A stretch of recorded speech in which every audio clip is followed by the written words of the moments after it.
देख रहे हैं समद्विबाहु त्रिभुज के बारे में। कौन त्रिभुज के बारे में? समद्विबाहु त्रिभुज। तो समद्विबाहु त्रिभुज का परिभाषा ही बताया कि जिस त्रिभुज का कोई भी दो भुजा क्या होना चाहिए? बराबर। जिस त्रिभुज का कोई दो भुजा, तो यहाँ पर AB और AC दोनों भुजा कैसा भुजा है? बराबर। इससे मान लेते हैं कि A है, कि B कितना हो गया? A लिखा हुआ है गिवन ABC कौन त्रिभुज है? समद्विबाहु त्रिभुज। कैसे पहचान किए? क्योंकि इसमें AC और AB दोनों कितना कितना है? A मतलब बराबर भुजा। कितना है? बराबर भुजा। हम जानते हैं कि भुजा बराबर आता है जिनके सामने का कोण भी जो है वो क्या होगा? बराबर। इसलिए AC के सामने का कोण के नाम बोलिए B और AB के सामने का नाम बोलिए C। इसलिए भुजा बराबर, तो 9th में थ्योरम पढ़ना है, भुजा बराबर तो कोण भी बराबर। इसलिए कोण B बराबर कोण C होगा। जो BC जो आ गया, ये जो असमान भुजा है इसको मान लेते हैं कि B है। BC कितना है? B। असमान भुजा है। समान भुजा के नाम बोलिए AC और AB। असमान भुजा बोलिए BC। इसके शीर्ष A से AB लंब डाला गया है कौन भुजा पर? BC भुजा पर। कौन भुजा पर? इसलिए कोण ADB बराबर कोण ABC।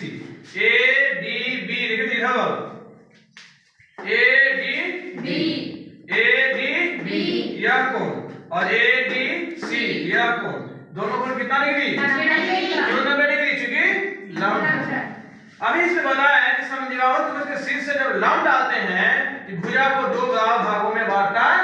यदि पूरा 10 है, ये 5 और ये 5, 10 के जगह पे पूरा कितना है? तो B/2 B/2 ये यहाँ लिखा हुआ है। अब देखिए दोनों एक समकोण त्रिभुज बन गया, या तो इस त्रिभुज में चलिए या तो इस त्रिभुज में। तो हमको बना ABB में चलने का।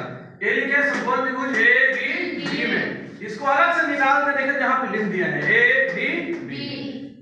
यही आपका एक बराबर भुजा है यही आपका आधार है, ये आपका ऊंचाई है AD इसमें नहीं मालूम है।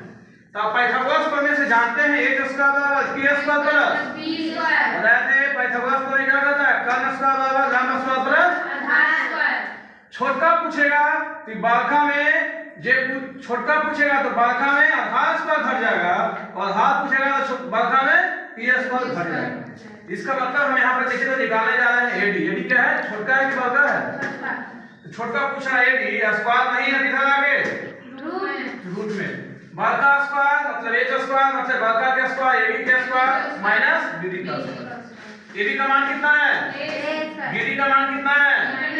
A² आ गया, नीचे कुछ नहीं है तो एक बार ऊपर वाला का स्क्वायर B², एक बार नीचे वाला का स्क्वायर 4 का एलसीएम लेंगे, भागा देंगे, गुना करेंगे 4A², इससे भागा देंगे 1, गुना करेंगे B²।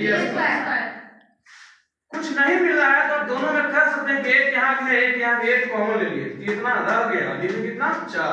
1 का वर्गमूल 1, 4 का वर्गमूल 2, रूट में रह गया। अभी जो AD जो निकाले हैं वो इस त्रिभुज के लिए कुछ का काम कर रहा है, समद्विबाहु त्रिभुज के लिए ऊंचाई का किसका काम कर रहा है? इसका मतलब है कि उस समद्विबाहु त्रिभुज का ऊंचाई निकालने का फॉर्मूला हो गया 1/2 √2 आपसे पूछेगा कि समद्विबाहु त्रिभुज का ऊंचाई का फॉर्मूला बोलिए, क्या बोलिए?